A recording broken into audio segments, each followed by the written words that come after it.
In a time when families living in overcrowded cities struggled to make ends meet, and many children were orphaned and left to fend for themselves on the street, the New York Foundling Hospital was formed to give some of these children an opportunity for a better life. In 1869, Sister Mary Irene Fitzgibbon, a former socialite turned nun, opened the New York Foundling Hospital, and with the assistance of a number of Catholic priests, arranged for these children, these orphans, to travel by train all over the country. While most ended up in the Midwest, several trains made stops in Louisiana, with 3 trains arriving in Opelousas in April and May of 1907. The orphans often arrived with only the clothes on their backs and the small bags containing all of their belongings. They each wore numbered identification tags matching the numbered tags carried by the prospective parents.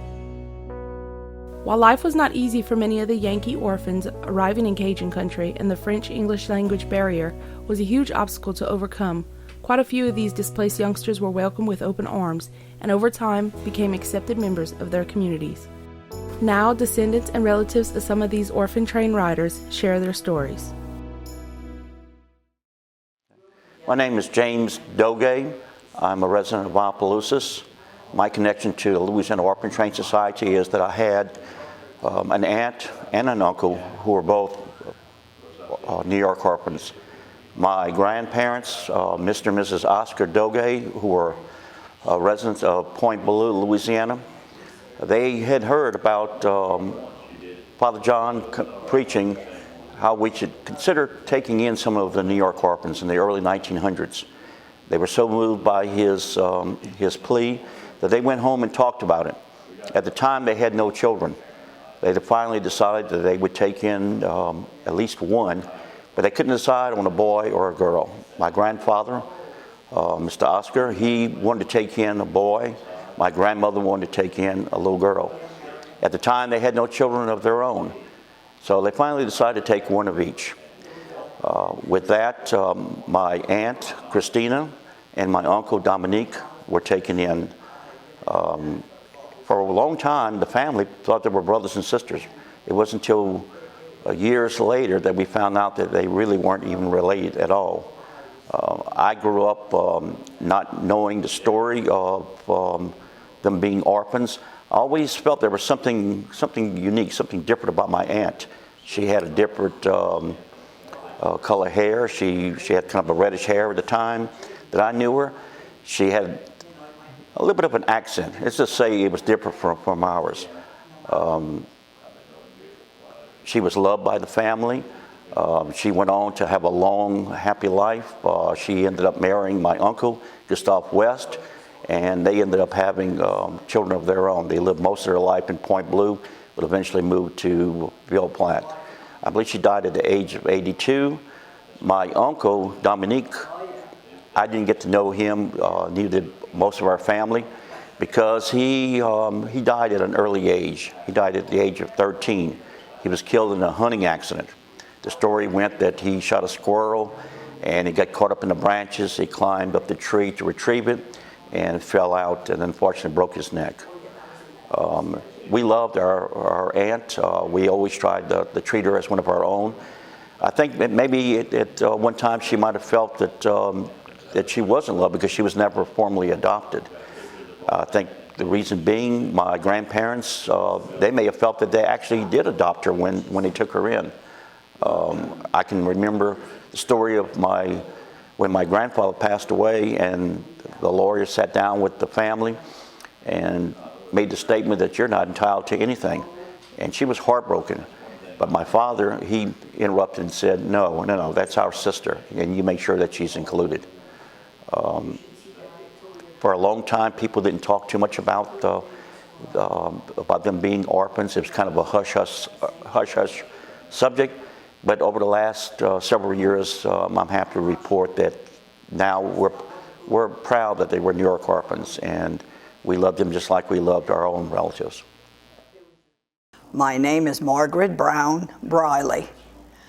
I have been doing stories about my father. There's over 20 years we've been involved in the Orphan Train Reunion Society, which started in 1990.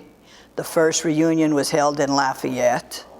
The following year, it was held in Opelousas, which my father was able to attend, and felt like part of the family. There were about 12 to 14 that were still alive in those days.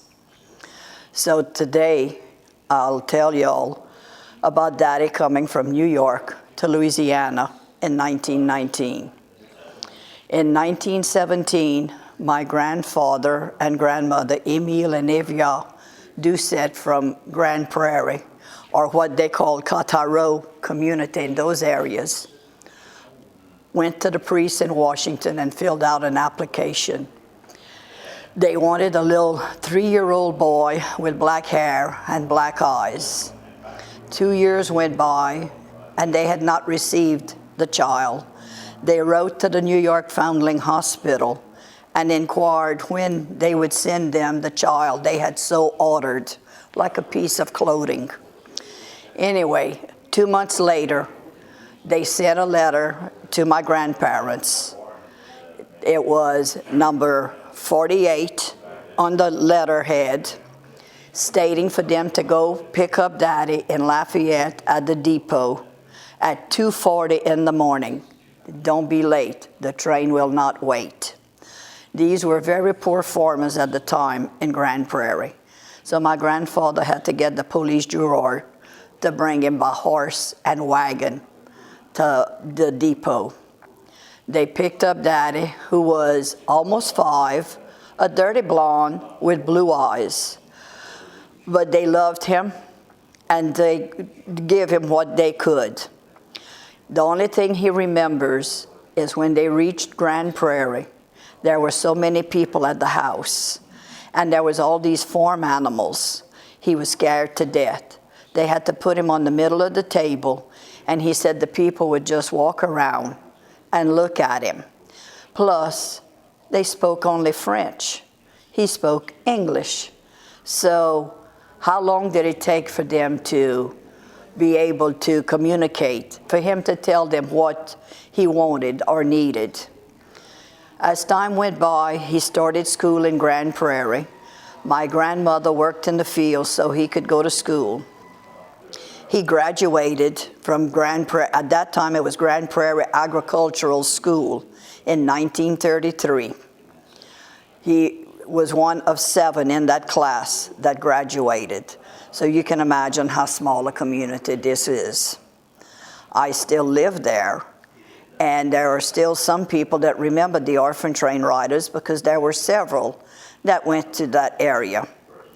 We had Mr. Oscar Doucette, who signed as a witness on my grandfather's application to get Daddy. He had taken in Mr. Willie Cole. Mr. Aloysius Inhern was taken in by Mark Vidrine, who was also from the area, and he signed as a reference on my grandfather's application. They had received those 2 little boys in 1907, and they were very satisfied. So that's why my grandfather decided that they should take in a child. Daddy was visited by the New York Foundling Hospital every year until he turned 21. They talk about the muddy roads in Grand Prairie where they had to leave the car at the end of the road and walk the rest of the way to see his condition. Or he wasn't home one year. He was at the brother-in-law's, and they were cutting hair on the front porch. My uncle did that. For many years, Daddy tried to get information from the foundling home and was never able to. So I continued after Daddy passed away to be involved in the Orphan Train Society. And when the museum opened, I am now a curator over here on Wednesdays and the 3rd Saturday of the month. After many years, Daddy tried and was never able. He was told that all the records had burnt from New York, which I guess was to help protect some of the relatives. In the meantime, Daddy passed away in 1992, and like I said, I was involved in this organization. In 2003, Miss Flo, our archivist and historian, said, "You need to write. They're giving out information." I said, "Oh, Miss Flo, we tried and we were never able to get anything." "Yeah, but," she says, "it's different." So sure enough, she had a little guideline that I followed, and I sent them a little donation. And to my surprise, 2 weeks later, I received the information on Daddy. The doctor that examined him when he was born, the medical records, he had whooping cough at 14 months old, his condition. They even had how long he stayed with some people in New York. For 3.5 years, he was with 2 different couples. The last couple kept him for 2.5 years. And the lady had gotten sick and brought him back to the orphanage. And 2 weeks later, he found himself in Louisiana. So this was all such a surprise to me. You just have no idea what it did to me. Anyway, so I was very happy with all the medical and the background that I was able to get on Daddy. In 2007, I was able to go to New York with a busload of people from Ville Platte and Opelousas. And the leader asked me why I wanted to go. I said, well, my father was born in New York, and I'd like to go. She made arrangements with the tour company for us to go to the orphanage. It is now just involved with foster homes. They don't have adoption. It's not an adoption agency anymore. So that was great. I was able to go into the lobby, and I saw where he came from. So 4 years later, I went back to New York with these same people, and I asked to go to the church where he was baptized. So we went to the church, and it was just so emotional to me and to a lot of the people on the bus. The priest came, introduced himself, and said yes, they had heard the stories about the orphans that had been baptized at the orphanage and sent to not only Louisiana, they were sent to 47 states at the time. So whatever religion these children were born into, they were baptized and became Catholic children. And I also received, at that time, Daddy's baptismal certificate and his birth certificate. It listed his mother as Mary Brown. She was 19 years old. His father was Nicholas Schmidt, and he was 22 and was Polish. His father was a hatter, and that is all that we have been able to receive on the parents. Daddy finished high school. He married my mother, Ice Dupre, who was from the Plaisance area. So Mom and Daddy had 2 girls.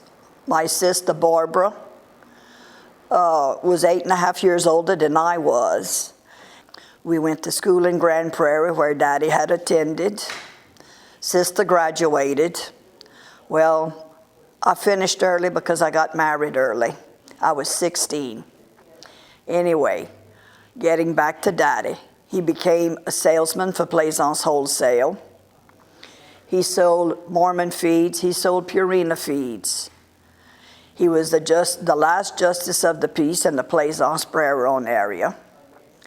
And Daddy was a talker. He never met a stranger. Daddy had a good life. He gave us what he could. He owned a little property in Plaisance because Mama didn't want to leave the area. She had to live next to her parents. And Daddy did a little cotton farming, a little corn. He worked offshore. He was a hard worker, just like most of these children from New York. There was nothing that was ever handed easy to him. It was always a hard life. They had to prove that they were as good as the people around here, because Cajuns and people from the north, there's a difference, a big difference. But there were so many of the New Yorkers that came to this area. They didn't want to talk about being orphans because they were laughed at when they went to school. They were told, your mama, your daddy gave you away. Y'all just have no one. or they were called little Yankees because of the Civil War. There was a terrible stigma at the time.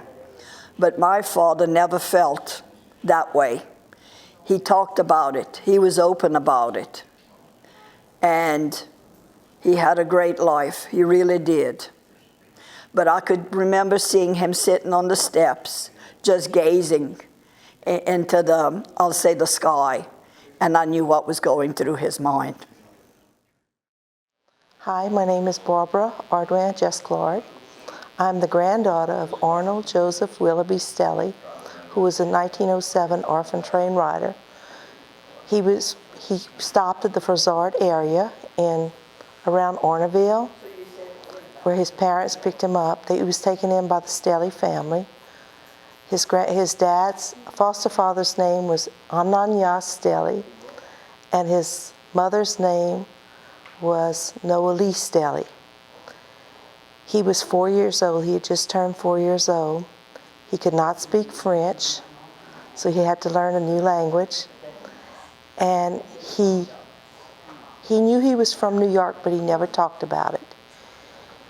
He was raised, he worked on the farm. He never went to school. He even thought he was adopted, but he always had to go by his, in all the legal documents that he ever had, the New York name had to be in it, and he never really knew why. The only thing we have of him is the little tag and a rosary that he came with from New York. He was a prosperous farmer. He farmed corn and cotton and soybean, and he raised animals. He was a traiteur. A traiteur is a person who prays over people and cures them. He was also a moonshiner. That's how he made money whenever when the farm income would only come in once a year, so he was very industrious. One night at midnight when my mom was about a year old, people posing as revenuers came to his house, and they told him that he needed to tell them where his still was. And he told them he didn't have a still. And they said, well, if you don't tell us where the still is, we're going to kill you. And my mom started crying. And they got scared and left, and they burned his barn down with his Model T in it. They never found his still. They found it after he died under the floor of the barn. And he was a fun person. He loved children. He loved to play. And when my grandmother died in 1965, he lived with us. And he was like another brother. You know, I didn't have an older brother. I was the oldest of my family. And he would do things with us and take us places when we couldn't drive. And he was a lot of fun. He got to meet several of his great-grandchildren. And all of his children finished school. He made sure of that. Even though he never went, he could do math in his head. And his grandchildren and great-grandchildren, several of them finished college. So that's it. My name is Florella Inhern. I'm known as Flo. And I was married to the son of an orphan train rider, and the orphan train rider's name was Aloysius Inhern Sr. And he was taken in by a family from the Plaisance Underpont area. He was born in 1904, and he came in 1907 at the age of 3. He was dressed in a light blue dress. Boys wore dresses during that time. And the family who took him in were childless. They had been married for quite a while and had never had any children, so they were happy to have a son of their own. They were the Vidrines from Underpont Plaisance area. They lived on a farm, so he learned how to the names and things of animals and everything else on the farm, and I'm sure he did some farming. And there's a little story about him that when he became big enough, he was taught how to milk cows with one of his cousins, who was also an orphan train rider. And he, by the name of William Cole Douget. And they tell the story about Mr. Inhern always having more milk in his bucket, and he would never tell why. And one day he confessed that he was adding water. And my theory about this story is that he was the inventor of 2% milk and never knew about it. And I said he could have been rich and famous at that time. But anyway, at some point in time, the family moved away from that farm and they moved into Ville Platte on some more acreage where they also did some more farming. And from, excuse me, from a long time afterwards, the Vidrines had 5 sons of their own. And they loved their foster brother, and he loved them, and he loved his foster mother especially. She lived to be 95 years old, and he would visit her every day. And when she went to the nursing home, he would visit her twice a day. But he always had the desire of knowing the name of his real mother. And my son, Charles Inhern, went to New York, and the day before Mr. Inhern died, we received a document stating the name of his mother, and she gave her name as Margaret Brown, and give his name as Aloysius Inhern. And he always carried that name with him. And when we read the document to him, he was in a coma, but the tears rolled down his cheeks. So I said, well, he went to heaven knowing the name of a real mother. He was a very good man. He was a very kind-hearted man, very religious. He attended Mass. He saw that his children were brought up right in the Catholic faith. He and his first wife divorced. He had 2 children with his first wife, Aloysius Jr., which was my husband, and Bessie. And then he remarried, and they had a son together, Joseph Gary Inhern, and he's known in Ville Platte. He has a few grandchildren and great-grandchildren and great-great-grandchildren now. He would be very happy to see these great-great-grandchildren now, I'm sure. I'll talk about my son visiting the foundling home. He visited the foundling home. He and his wife had an appointment with the people up there in New York City, and they were very well received, and they came home with a lot of documents that we didn't know anything about.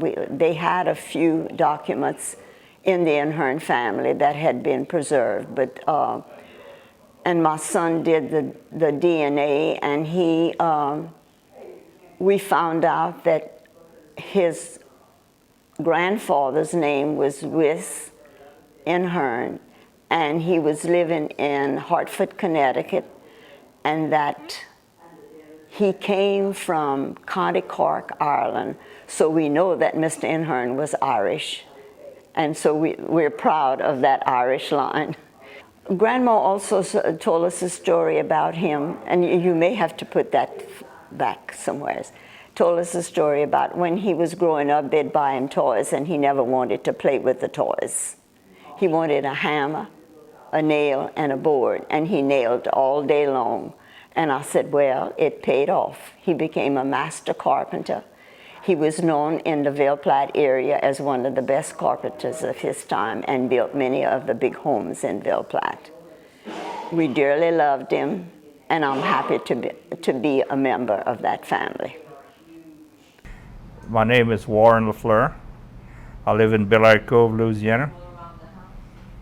and I'm 69 years old.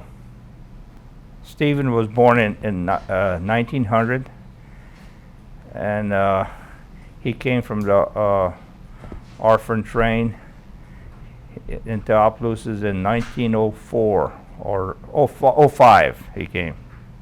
Stephen was the youngest of the kids. My great-grandfather is the one that indentured him. And when I say indentured, he was, when they indentured orphan trainers, the people from New York, the nuns, would come once a year and check on them. They'd pull them aside and ask them if they could, if they had any problems or how they were treated. And if they tell them they're treated bad, they would take them back. They would also question the parents. And if the child was not behaving like he was supposed to do, they could take him back again. But they never did have these problems that much. Not too many of them left. Stephen's foster mother was Emma Jobert Sebastian. She was from Plaisance area, closer to Opelousas, off of 167, where Aristide was raised in the heart of Plaisance, what they call the heart of Plaisance today, but back then they called it DuPont. DuPont was a little community, very small community, and when they didn't have a church back then, so they would say Mass once a month at the Paradise House. A priest by the name of Father John Inbrink was at the St. Landry Church back then, in the early 19s. And he would come say the Mass at the Paradise House. And for one of his homilies one Sunday, he mentioned that they had a train coming with orphans. And that if they wanted one, they could put a request. Aristide, Sebastian, and Emma talked about it when they got back home. And they said they'd like to have a boy. They had 19 kids they had 9 kids in the marriage. She came in with 4, he came in with 2, and they had 9 together. So Stephen was the 16th one, and the second to youngest, even though when he came in, they were all born, the kids. The last one was in 1902. My grandmother was the third to last. She was born in 1889. Stephen had a very good life. Emma showed him how to pray in French. Every night they'd say the rosary in French. He was well raised. He had to work hard on the farm. He and Emma had raised 15 kids, so you know they didn't need another one.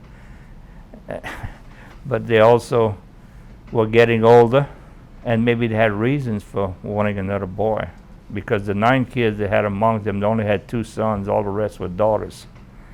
So he came very handy in the fields. You know, there was no Social Security and no retirement back then. My grandmother was born in 1898, and he was born in 1900. They were 2 years apart. In 1917, during World War I, Aristide Sebastian died. By that time, Stevens was 17 and grown up. You know, when you were 17 back then, you were considered a man. You know, you knew everything that had to be known about farming, and that was the only thing they did back then. There was no other trades. So he was ready to farm. And his mama, Emma, lived until 1928. He married Ida Dupre, and they had no kids. They were married just maybe less than a year when he was murdered.